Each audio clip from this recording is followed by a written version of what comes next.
there's lots of things that I've done to keep mum's memory alive. I've always made a point of making sure that I talk about her as much as possible.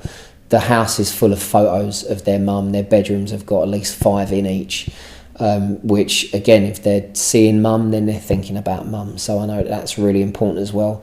It's to accept that if they're upset, it doesn't mean you're doing a bad job. It means that, you know, ultimately it's something that they have to go through. I also learnt that grief goes through waves. It's something that you manage. It's not something that you overcome, because obviously that feeling of loss never goes away.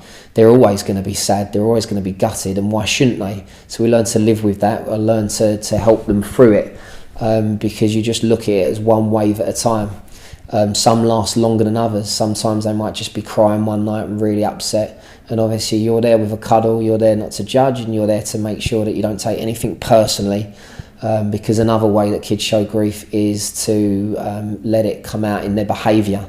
You might have trouble with your kids at school because they go there and they express their grief by being rude to a teacher, or by being unsocial in certain aspects. But again, it's something that can be overcome. You just have to then, you know, go and work really hard and closely with the school to make sure that they know the difference between grief or not. My children have benefited greatly from the help from Grief Encounter, because they've had counselling. Freddie has it regularly every Friday. Bobby stopped at a point because he felt like he felt very self-conscious about being asked to come out of class in front of people. It meant that everyone was aware that it was his counselling session. Whereas Freddie looks forward to seeing his counsellor every Friday and to spend his time with her. It's almost the highlight of his week.